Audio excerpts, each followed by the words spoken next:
you would give liberty right now and freeness. Lord, that this would be a helpful little Bible study, and that these saints here would be built up in the most holy faith. And Lord, that if any here are not trusting in Christ alone, that you would save them, that you would raise them from spiritual death and give them life. And so, Lord, I just pray, would you meet with us right now? Lord, we know what it's like when there's deadness, but we want life. And you give life, you give unction, you give help, you give understanding. Lord, there's times I'm sitting and I lose my thoughts for a moment and I miss the whole point, and nothing else makes sense after that in the message. Lord, would you keep us in this time from not getting some chunk of biblical meat. And so, Lord, give these brothers and sisters here something, some food, Lord. That's what I'm here for, Lord. I've cooked something up that you've given me, and I just want to distribute the portions and help these saints to be more like Christ. And so, Lord, would you meet with us right now? Father, be with Jeremy in Honduras. Give him grace there as he labors. And Father, we just need you. Please help us. In Jesus' name, amen. So turn to Titus 3. If you have a Bible, it's important, as I'm trying to show you some of Paul's arguments here, it's important you're looking at the text in your Bible. Or else it's probably not going to click what I believe Paul is doing here in Titus 3 that's going to be helpful for us to understand as Christians.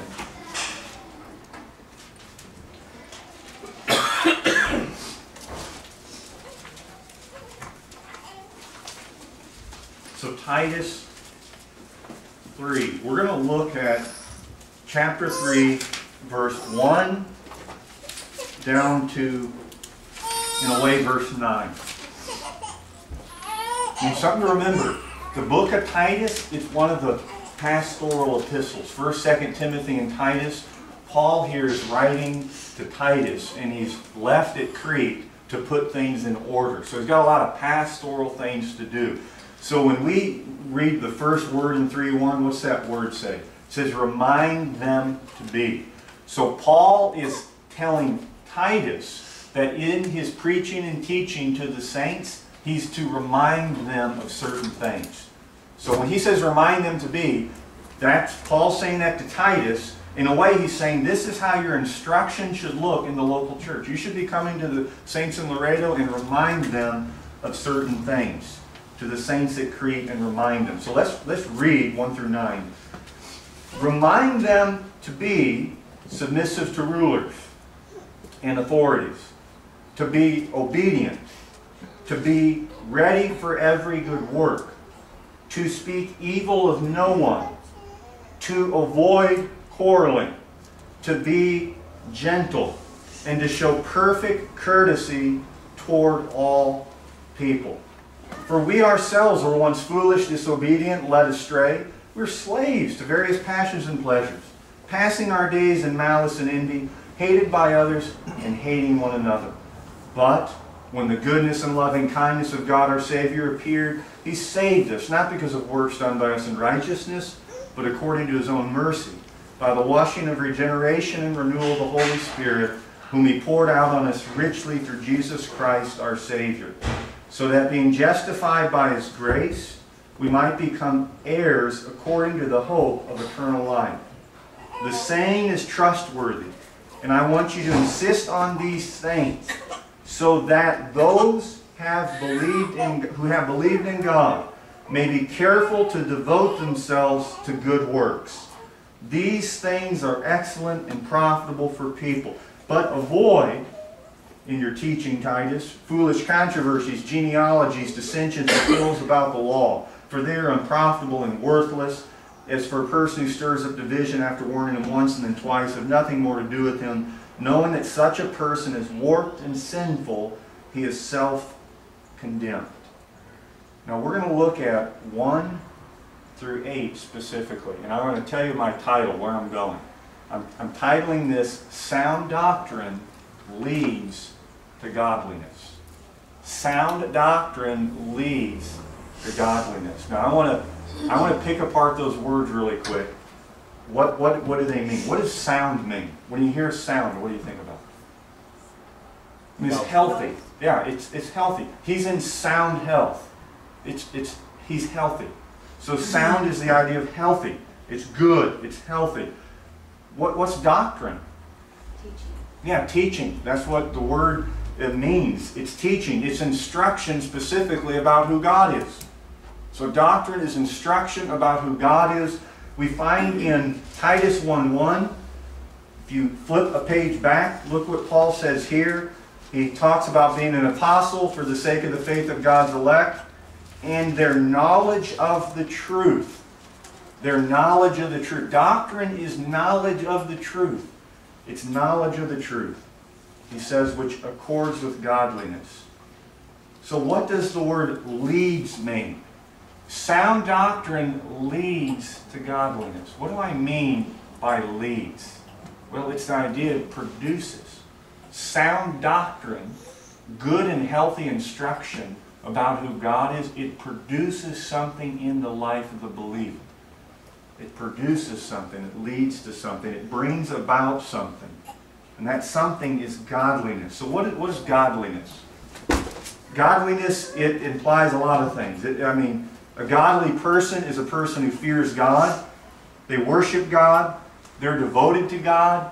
They have a religious piety that is according to the Scriptures. They have respect towards God. When you think about a godly person, it's a person who's devoted to God. So, sound doctrine leads to godliness. What I'm saying, what I believe this passage is saying, that we're going to look at, I'm going to prove to you, is that healthy instruction about who God is produces devoted Christians who live holy lives zealous for good works. Now this is important, because what's that in contrast to? It's in contrast to, say if I just got up here today and I just read verses 1 and 2 in chapter 3. Look back there, the reminders. What if I came all the way to Laredo to just tell you guys to say, remember, brother, you need to respect those governing authorities. You need to be gentle. You need to speak evil of no one. You need to show perfect courtesy towards all people. You know, at Chick-fil-A, they give you your meal and they say, my pleasure. You know, they have perfect courtesy there, right? You guys need to have more perfect courtesy. If I just came all the way to Laredo and just told you the reminders, would that really produce and lead to godliness in your life? That's the question. If I just read verses 1 and 2, and I remind you of a whole lot of things to do, if you can expound on the list. Young men, don't lust. Keep yourself from idols. I could go on and on. Would that really produce change in you all? If I just gave a lot of list of do's and don'ts and I walked out the door, I don't think that would. I don't think that would lead to godliness. And I don't think Paul believes that either. Because Paul, he gives sound doctrine, and that produces godliness and greater devotion to God. He doesn't stop in verses 1 and 2. He goes on from there and tells Titus to remind them of more than that. So to say it in another way, right teaching about God produces right respect and fear of God, which affects the life one lives. So rather than me just saying, live this way, brethren, I'm giving truth, and that truth leads you to live that way. You guys see the difference? It's the difference between I give truth and that produces change, or I just beat you over the head with you need to do this and that doesn't produce change. So sound doctrine leads to godliness. Now, godliness matters, especially in this letter to those at Crete. You guys know what was going on at Crete? You know what one of their own prophets said of the Cretans? You know what he said of them? He said they're always liars. They're evil beasts. They're gluttons. Have you ever told someone these people are always liars? Have you ever called someone an evil beast? That's, you're an evil beast. It's like, wow, that is incredibly harsh. We see that right here in 1:12 in Titus. Now, what else was going on here? Look at 1:16. There were people there who were professing with their lips that they knew God. They had a verbal profession, I know God. But what were they doing? They were denying Him by their works. 1:16, he says, they're detestable, they're disobedient, they're unfit for any good work. So think, here you're Paul, and you're thinking, boy, we've got the situation in Crete, where look what's going on there. We got one of their own prophets saying that all the people are always liars and evil beasts. And then we got all these people professing to know God with their lips. They're saying, Lord, Lord, but when you look at their life, there's no good works that prove they're Christian. They deny the Lord by their good works. They're disobedient. They're just wicked people. How am I going to get change in those in that church? What do I remind Titus to say to the believers there that's going to produce change? Because he even says here in Titus 3:1, he says, remind them to be obedient. So here you have people saying they're Christians, they're being disobedient, and Paul comes in there and says, Titus, remind them to be obedient. But is that really going to produce change? How is he going to produce change? Well, we're going to find out it's by giving the gospel, it's by giving sound doctrine, and that message of the gospel drives them to obey. You guys hear this term used, gospel-driven obedience? Have any of y'all heard that? Gospel-driven obedience. That term is easy to hear and is kind of, what does that mean? That's the same thing as my title. Sound doctrine. I mean, what's sound instruction and teaching? The gospel. Leads to, it produces what? Godliness. So that's gospel-driven obedience. And I believe that's how Paul wants Titus to deal with those where he has left him. So, now, second thing let's look at. First, I was trying to explain what the title is, what I mean by sound doctrine leads to godliness. Secondly is this, where is this idea that sound doctrine leads to godliness in the book of Titus? Now we have it in chapter 3, but we have it in two other places, at least, that I want to look at first. So look at Titus 1:1. Look at Titus 1:1. This is the beginning of the letter. Paul, a servant of God, an apostle of Jesus Christ, for the sake of the God's elect, and their knowledge of the truth. Again, that's sound doctrine. Their knowledge of the truth, which accords with godliness. Now, I don't know about you, when I read which accords with godliness, my mind, I have a little hard time processing. What do you mean accords? It's according to. What do you mean there? And I like how the Holman Standard Version renders it. I think they get the idea Paul's trying to get. He says this, in the Holman it says this, their knowledge of the truth that leads to godliness.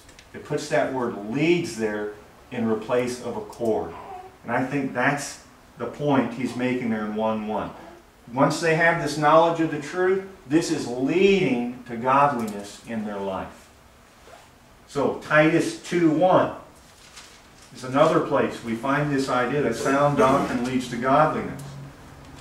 2:1, he says this, but as for you, teach what accords. The idea there is what's consistent with sound doctrine. But as for you, teach what is consistent, what is according with sound doctrine. And what does Paul go on to do here? He goes to tell the older men, do this. Older women, do this. Younger men, do this. And he says, bondservants later on, these are things that should be true. Paul right here, when he says what's consistent with sound doctrine, you know what that means? There are fruits in a person's life that shows they actually have sound doctrine. I mean, here an illustration is that would help. You think about a medical doctor. Okay, what's the most famous medical school you guys know? I don't know. No one knows? You're not a medical student? If someone came to me and they come and they say, I went to the most sound medical school in the world. Now, what is a natural assumption going to be about that person's practice in the hospital? It's going to be really good.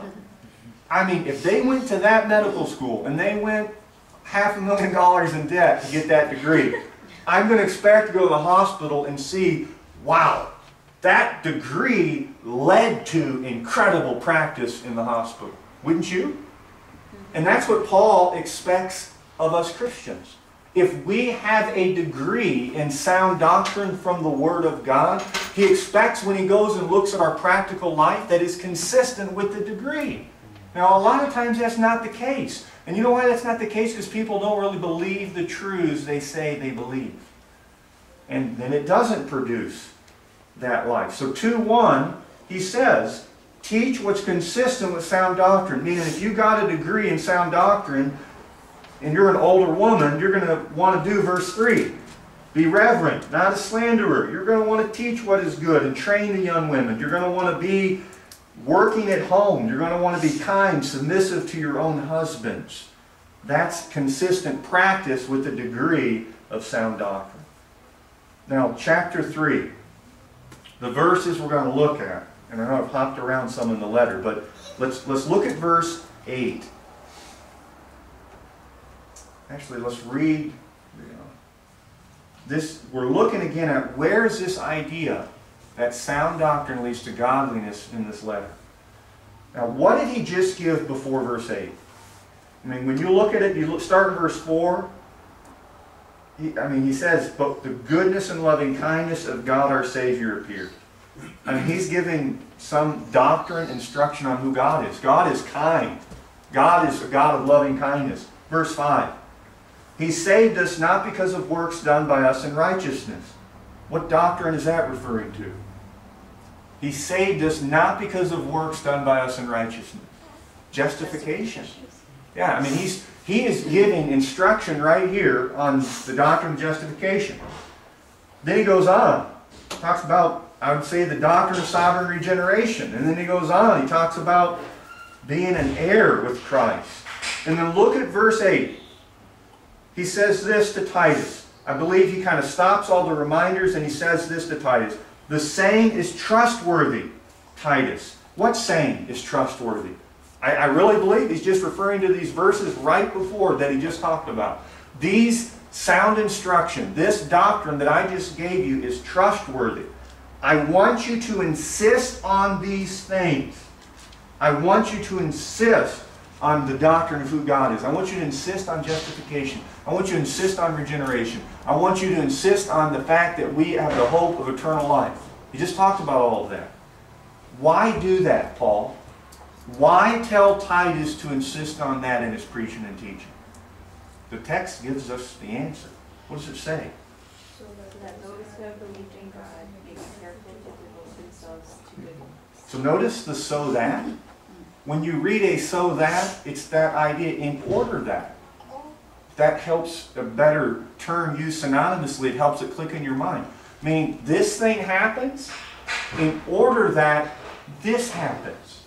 You see, I got to have this in order for this to happen. In order to produce good fruit, I've got to have good doctrine. So, if I insist on sound, healthy instruction and doctrine in the gospel, it will be in order that those who have believed in God, the Christian, may be careful to devote themselves to good works. So if I want the church at GCC Laredo to be ready for every good work, Paul just said, I'm to remind you guys that in 3:1. He said, remind them at GCC Laredo to be ready for every good work. How am I going to get you guys to be ready for every good work? How am I going to get you guys to be careful to devote yourself to good works? I'm going to insist on the sound instruction of the gospel of Jesus Christ. That's what, that is clearly what verse 8 is saying. Now someone may say, well, how do you know when he says insist on these things that he's actually referring to the gospel that was right before? Well, one, that's right there in the context. But two, think of this. He goes on in verse 9, what does he talk about? He talks about what not to teach. You want to know what not to teach to a church to get all of you all ready to good works? If I want you all to not do any good works, this is what I'm going to teach. Verse 9. I'm going to teach on foolish controversies. I'm going to spend 2 hours today talking about the King James only controversy. I'm going to speak about genealogies. I'm going to speak about dissensions and quarrels about the law. I mean, let's just quarrel about the law all day today. And look what Paul says in verse 9. For if I do that, it is what? Unprofitable and worthless. Okay, here this church is at Crete. People are professing of God, they're denying Him by their works. I need to effect change in them that they wouldn't deny God by their works, but they'd be profitable, that they would be ready for every good work, that they'd be holy and obedient. How am I going to do that? Well, I'm going to give the gospel and sound doctrine, and that will produce the change in their lives. Now, we find this all over the Bible. I mean, all over the Bible, we find truth is given, sound doctrine is given, the gospel is given, and the natural thing that leads into is holiness, godliness, and greater devotion to God. You guys think of any places where this happens? One that came to my mind, Ephesians 5. Paul doesn't just go to the husbands and say, love your wives. I gotta love my wife. Paul goes and he gives glorious doctrine and instruction about Christ. I mean, he gives the gospel in the passage. He even says that just like Christ loved me, I'm called to love my wife. So he's saying, look at the gospel and now let that motivate you and follow that example with how you love your wife. You see, that's sound doctrine leading to godliness, leading to greater devotion and good works for God. We've got to understand that, or else we're not going to have healthy churches. What's another place? Philippians 2.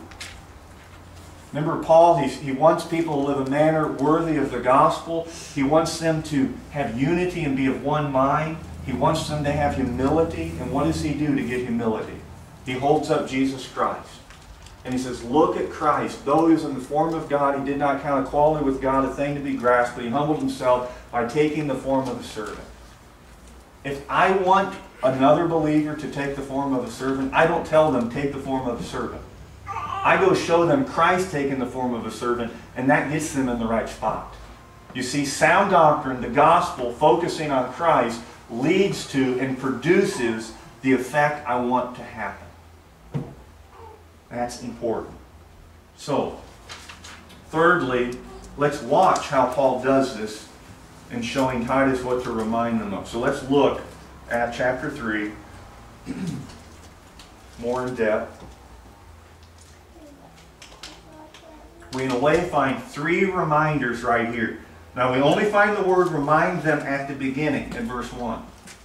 But as we go on, we've got to remember, Paul is writing a letter to Titus and he's saying remind them, and he goes all the way to verse 7. So everything from 1 to 7 is things Paul wants Titus to remind the church in Crete to do. So verse 1, the first reminder is, we could call it the practical godly characters to have in daily living. Remind them to be submissive to the rulers and authorities in Laredo, to be obedient, to be ready for every good work, to speak evil of no one, to avoid quarreling, to be gentle, to show perfect courtesy toward all people. Now those are good things. I need to be reminded of those things. I mean, he doesn't just say, remind them to show courtesy. He says, perfect courtesy. Whew. You know, one day you're thinking, I'm doing good, I'm showing courtesy, and Paul reminds you, no, show perfect courtesy. We need those. That's the first reminder. Here are practical things to do, but how do I get the saints to do them? What is the second thing Paul wants Titus to remind them of? He wants to remind them of who they were prior to being saved. Look at verse 3. For we ourselves were once foolish, disobedient, led astray, slaves to various passions and pleasures, passing our days in malice and envy, hated by others and hating one another. Why do you think Paul would bring in a reminder to those of the church of who they were prior to being saved? I mean, here he gives practicals, and then he gives this reminder of their total depravity and how sinful they were before they had Jesus Christ. I mean, one thought I think is pretty simple. if I'm having a hard time showing perfect courtesy towards that angry, bitter man down the street, it helps for Paul to say, James, you were once that man. And you're not now because of the goodness and loving kindness of God our Savior. I'm having a hard time submitting to the governing authorities. And Paul reminds me, look, you used to be going around hating one another. You were full of sin. And so I think that's one of the reasons. Paul, he knows, to get their heart, he's showing them, remember who you were, guys. Remember the past. And you know, it's sound doctrine to remember how spiritual, dead, and depraved you were before Christ. I mean, Paul does not say here, we once ourselves were okay and heart good. Paul says you were dead in your sins, Ephesians 2. You were foolish, disobedient. I mean, can you read verse 3 and apply that to yourself before you were a Christian? If that applies to you now, you're not a Christian. But can you read that and say, that's true? That's true. Maybe I wasn't as much into certain things there, but overall that is true of me. That is true of me before I was saved. So that's the second thing. First, he reminds them of practical things to do. Then he reminds them who they were. And thirdly, and most importantly, he reminds them of the sound instruction of the gospel of Jesus Christ. Because he knows giving that is going to lead them to be ready for every good work, as verse 8 made incredibly clear. So verse 4, what Paul says the word but something happened. Brethren, do these things because you were this, but then remember what happened. Something happened. But God. But God. That's what happened. But when the goodness and loving kindness of God our Savior appeared, he saved us. Not because of works done by us in righteousness, but according to his own mercy, by the washing of regeneration and renewal of the Holy Spirit, and he poured on us richly through Jesus Christ our Savior. So that being legally declared righteous by his grace, his unmerited favor, we might become heirs according to the hope of eternal life. And then again, verse 8. That's saying this truth is trustworthy to do something. And I want you to insist on these things in order that those in Laredo who have believed, who are true Christians, will be careful to devote themselves to good works because you're insisting on the gospel. Because you're insisting on sound doctrine, it's going to make them more careful to be ready for every good work. So those are the three reminders Paul gives leading up to that conclusion in verse 8. Now why does understanding this approach matter? Because it does. It really does matter. What does Romans 15:14 say? Paul, you don't need to turn there, but he says, I'm confident about you guys at Rome. He doesn't just say this to those in leadership. To the whole church. He says, I'm confident that you're competent to instruct one another. All of you in here are instructing people at different points in different times. Whether it's a father to a son, a mother to a daughter, a brother to a brother, you're instructing people. How do you go about doing that? How do you go about doing that? You look at a person's life and you say, boy, he's really having a hard time submitting to the governing authorities. I need to get him to submit to the governing authorities. And he's a Christian. How am I going to get him to do that? That's why this matters. Depending on how I approach that brother to get him to submit to the governing authorities will be the difference between whether he listens to me or doesn't. And if I just go to that brother and I say, brother, I saw you going 90 miles an hour on the highway. I was right behind you. The speed limit's 70. You're going 20 over. You need to obey the governing authorities. If I just beat him over the head with that, is that really going to produce change? I mean, there's times it does. But we've got to go deeper than that. We've got to get a man's heart with the truth, and that's going to produce change that's really going to last. It's not just going to be some guilt and conviction where all of a sudden you feel like, you're right, I need to go do that. I need to go do that. I need to remind them who he was. I need to remind him of the sound doctrine of the gospel of Jesus Christ. Am I just giving reminders, or am I dealing with the heart? I mean, every parent knows that. I can sit all day and tell my daughter, don't do that, don't do that. I got to go deeper. This is why you shouldn't do that. This is going to lead to that. Because there's this collateral damage when you do that. We got to go deeper. And that's what Paul wants Titus to do with the church there at Crete. So, you don't stand before the congregation and say, be godly. And then out the door you all go and you all are just so godly the whole week. Yes, you can say be godly, but think about it. If I teach on God in sound doctrine, that will naturally lead to godliness. I don't have to just sit here and exhort you, be godly, be godly, be godly. I give you truth and then you want to be godly. It's your natural response to truth. Sound doctrine leads to godliness. So here, let's ask this question. How might the sound doctrine in chapter 3, verses 4 to 7, lead to sound doctrine? Let's think of that. If I'm boring you, I'm sorry. Let's think of this. How might the sound doctrine in these verses affect someone? If what I'm saying is true, if this is what Paul is saying, it's like, all right, let's try to really think this through practically. A lot of times this just happens and we don't recognize it. You know, you hear some really glorious doctrine of Christ and you naturally just go and produce more fruit. And you don't look back and realize, wait a minute, where did my attitude and heart change? Oh, it was with that sermon on that truth about Jesus Christ.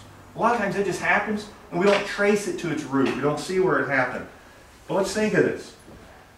The doctrine of who God is. That was the first thing we had. Titus 3:4. How does he describe God? I mean, he does something very specific. You could say a whole lot of things about God. You know, you could say, rather than say when the goodness and loving kindness of God our Savior appeared, you could say when the wrath of God appeared. He doesn't say that. Why would he say the loving kindness of God our Savior? Why would he hit on kindness specifically? Well, I think part of it deals with what he was trying to remind them to do in verse 1. Does anything in verse 1 sound like the opposite of kindness? Verse 1 and 2? Or, I'm sorry, verse 3. Not verse 1 and 2. What in verse 3 sounds like the opposite of loving kindness? I mean, all of it. But, I mean, hating one another. I mean, that doesn't sound loving kindness. So if I'm Paul, I'm thinking, you know what? There is an issue with hatred here. So what specific characteristic about God should I remind them of? I mean, I want to get specific. There's a lot of things about God. There's a lot of instruction in sound doctrine. But what specific thing? If you've got a lot of people hating each other, you know what you should remind them of? Of the loving kindness of God. Because when all of a sudden they see God's kindness, and what does he go on to mention? Sovereign regeneration. And they realize the only reason I'm even saved is because I was laying in a field spiritually dead, and God came and rose me from the dead. And it all the more makes you say, how on earth can I hate someone else when God, who I was his enemy, has loved me so much? That he's raised me from the dead. That he's given me life. So I don't think it's random. Nothing in Scripture is random. But he mentions specifically the loving kindness of God our Savior. And right away, when you see how kind God has been to you, you realize, boy, how could I have envy? How could I have malice? How could I have hatred? It rebukes you. So, we see, here a second thing we see is, but when the goodness and loving kindness of God our Savior appeared. Notice who Paul says God is? Our Savior. Why would he say it like that here? Why would he say God our Savior? Well, one, he's wanting to make it clear Jesus Christ is God. Jesus Christ is Yahweh. He is God. He wants to make that clear. Why would I want to make it clear that Jesus is God? Well, if you know your Bibles, one place that my mind ran was Philippians 2 again. In Philippians 2, what do we find? We find Jesus, who's God, came and became a servant and humbled himself. And guess what he did? He humbled himself even to the point of death, even death on a cross. So Jesus Christ came and submitted himself to his creation. And he was crucified by his creation. And so Paul's saying, don't you remember that God is our Savior? You're having a problem submitting to the governing authorities. Jesus Christ, who created everything, he didn't have a problem coming and submitting to his enemies. And if the governing authorities, as Romans 13 say, are for your good, how can you not submit to them? I mean, if I was having an issue submitting to the government, like Romans 13 commands me to do, and I hear about how Christ came and submitted himself to these wicked rulers, even unto death, even being hung on a cross to die for my sake, that would make me want to submit. Wouldn't it make you want to submit? Wouldn't it rebuke you that I can't even submit to the government, and yet Christ, who's God, did, who created everything? It would rebuke me. So, again, these truths are going to produce an effect in the person who really believes them. So, a second truth here is the doctrine of justification. We find that very clearly in verse 5. He saved us. So why am I going to heaven? Why am I saved? Not because of works done by us in righteousness, but according to his own mercy. Then we find it in verse 7. So that being justified, legally declared righteous in God's courtroom by his grace, his unmerited favor and power, we might become heirs according to the hope of eternal life. So why would Paul emphasize justification to Titus to remind those at Crete of such? There'd be a whole lot of reasons. But when I thought of that, I thought, how would that affect me if I was in their shoes? I mean, here Paul just told me to be ready for every good work. Okay? You hear, be ready for every good work. Right when you hear that, isn't it freeing to then come in and hear that I'm not saved by good works? That, you know what? Yeah, I need to be ready for every good work, but I'm not saved by these good works, so now I can go and simply do these good works carefree, that they don't have anything to do with my justification. That whether I do them perfectly or not, I'm going to do them in good faith, knowing these good works are not anyway going to declare me righteous before God. I mean, that could be one of the things. They hear how they're not saved by works, and it makes them all the more want to do good works. Like Charles Leiter said, justification and regeneration.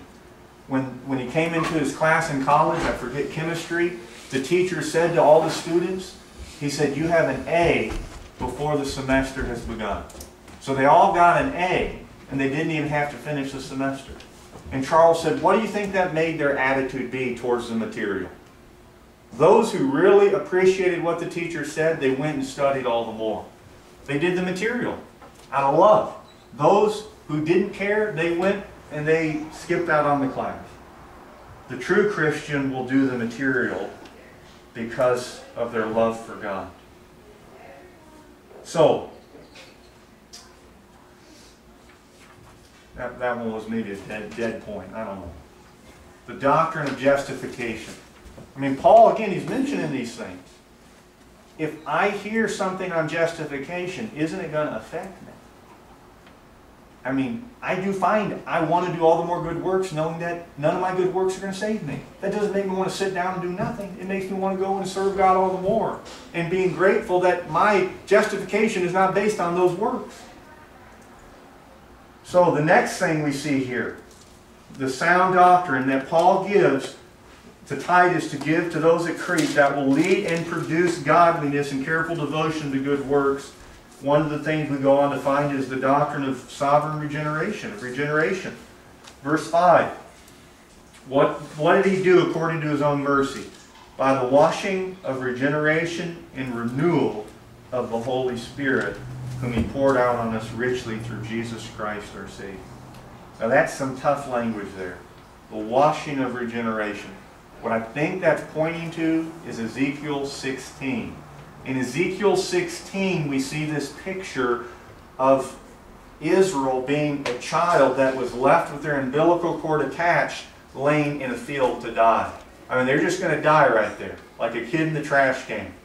Yet God comes along and washes them and cleanses them and takes them as His own. And that, I think, is a picture of regeneration. That before you were saved, you were like that. You were laying there dead in a field, no ability to save yourself. The only reason you have life is because God sovereignly went over there and raised you from the dead. So Paul, he reminds them of sovereign regeneration, of God's mercy towards them. What does that produce? Well, I mean, Paul says here to show perfect courtesy. I mean, think of the courtesy God showed towards you in raising you from the dead when you didn't deserve it. I mean, if truths like that don't make you want to be courteous towards people, don't make you even want to be hospitable towards people, nothing's going to do that. I mean, when I look at God and what He saved me out of, that automatically tears down a ton of excuses I may give to not be ready for certain good work. It just tears them all down. And I say, God, help me. So, here another sound doctrine that's given in this passage. Verse 6. He said, the renewal of the Holy Spirit, whom He poured out on us richly through Jesus Christ our Savior. Richly, the Holy Spirit has been poured out on me. How is that going to affect me? How many times have we thought, I don't have enough power to be ready for that good work?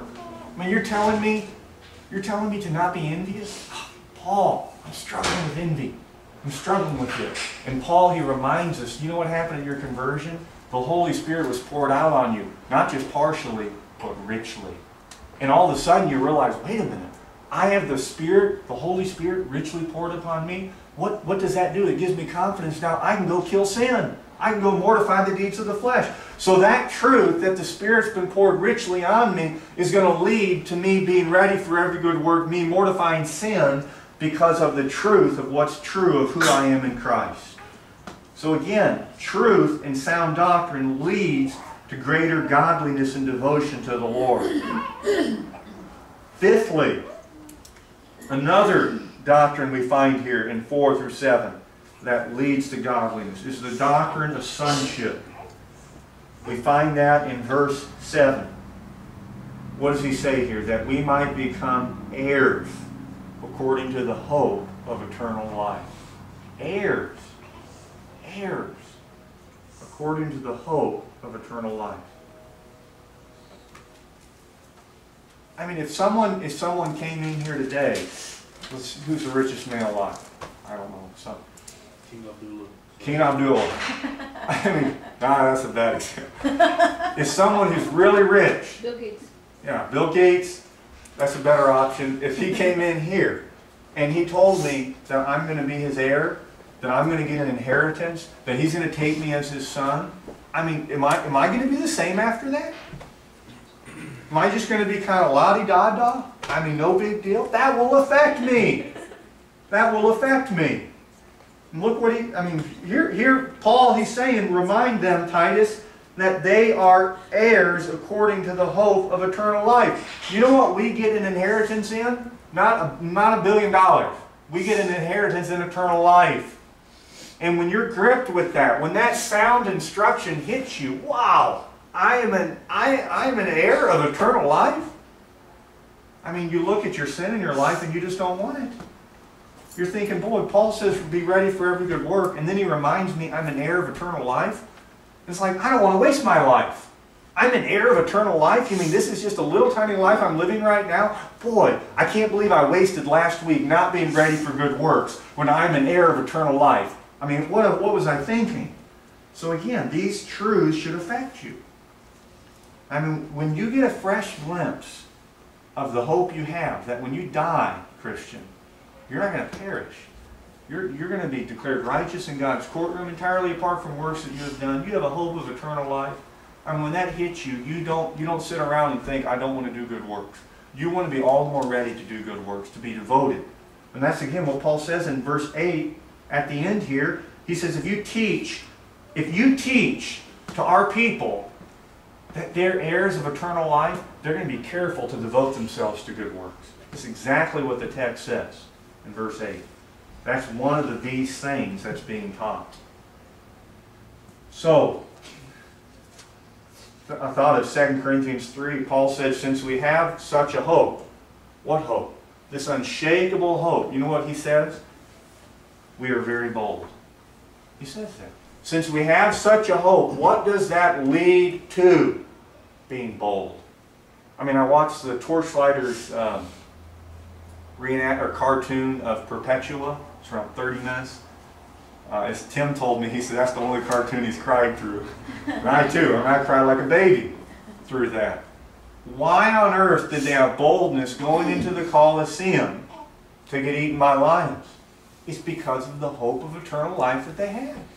I mean, that hope, and instructing people on that hope, it produces a certain style of life. I mean, the security of the believer, knowing who I am in Christ, affects me. Too often we can be focused on, you need to do this and do that, rather than focusing on, this is who you are in Christ, and that will naturally produce the doing. So my aim is wrong in my counseling. I'm saying, don't do this, don't do that, do this. I need to go over here and say, look who God is, look who Christ is, look what He's done, look at verses 4 through 7, and all of a sudden they're going to leave that counseling room being careful to devote themselves to good works. All I did was insist on the gospel. All I did was insist on sound doctrine. But that's what it produces. What time do we got? 5 minutes. All right, we're almost done. Here's some closing thoughts and applications. Are you, in your conversations with other Christians, are you insisting on these things? That word right there in verse 8, insist, it means stress. What are you stressing when you talk to other believers? Are you stressing on the reminders alone? Because if you are, you need to keep going. Don't just sit down in that meeting and give all these reminders about what to do. You need to go to the next step and maybe even remind them of who they were if it fits the occasion to bring out reality. Remember who you were, brother. You were just like that evil governor. Go submit to him. It's only by the grace of God you're not him. But going further and reminding them of the goodness and loving kindness of God our Savior. Reminding them of the gospel. Are you going to that point in your conversation? Are you stressing and insisting and confidently speaking sound doctrine?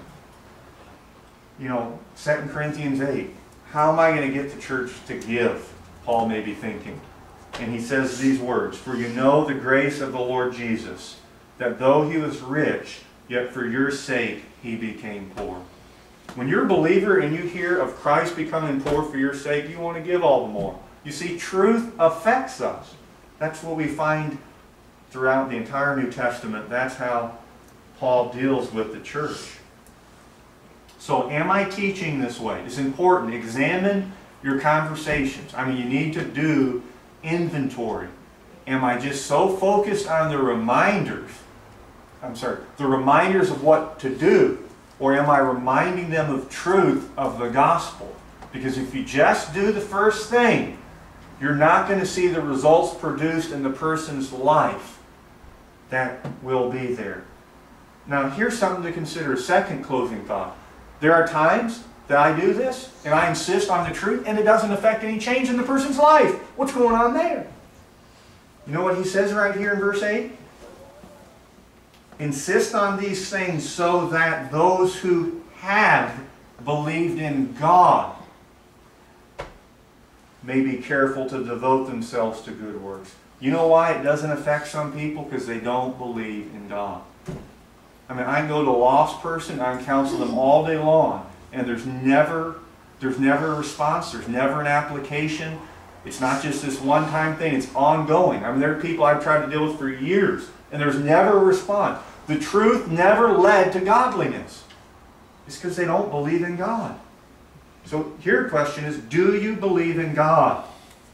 Do you believe in verse 5 that you're saved not by works of righteousness that you have done? Or are you trusting in your own works? If you trust in your own works, you're cursed by God. Because you got to keep the whole law. And only one man has kept the whole law, Jesus Christ. And He is willing to give you His righteousness to your account. And then you'll be declared righteous before the judge. You don't want to stand before the judge on Judgment Day and pull out the little filthy rags you have. You want to have the righteousness of Jesus Christ on your account. So do I believe in God? So third application. Bad churches that teach unsound doctrine will affect you.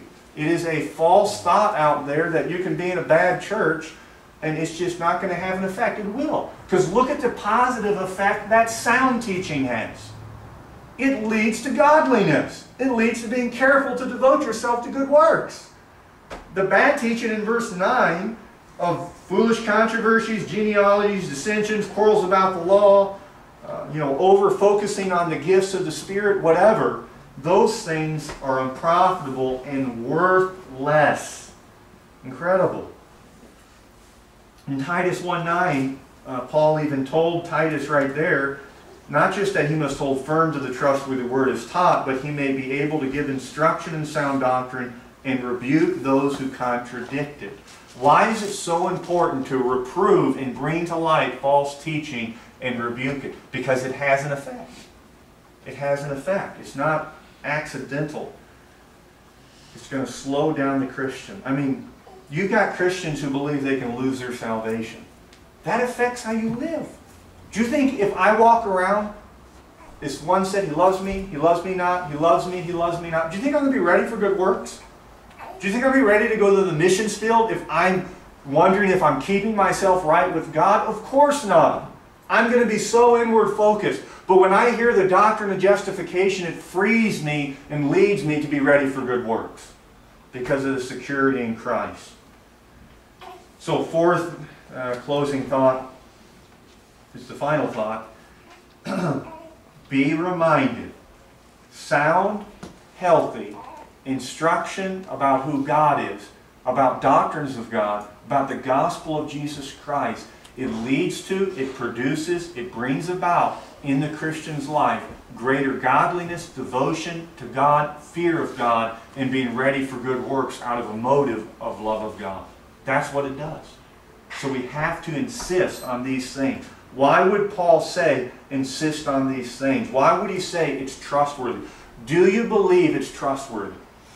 Do you really trust that you don't just give reminders about what to do, but you give truth and that it'll really affect change? We need to believe that. I need to believe that truth will affect a person's life. It may not happen instantly, but we need to believe that. So, remind the person you're dealing with, yes, the good works to be ready for. Don't lust, for example. But then remind them of who they were before being saved. And then remind them of the gospel, of sound doctrine, of who they are in Christ. And that's going to be the key. So Titus 3:14, last verse, let's read verse 14. It says, let our people in Laredo learn to devote themselves to good works, so as to help cases of urgent need and not be unfruitful. And the only way you're going to do that, brethren, is if you're consumed with Christ and the gospel and you believe these things. That's going to be the natural outcome of it. So for that to happen, keep being devoted to sound doctrine, to the gospel. Think much on Christ. So that passage has helped me. Because one day I was finally reading it and it clicked. Paul was putting these things in order in Titus 3. It wasn't some random thing. He's putting them in order. And he wanted Titus to deal with the church like that.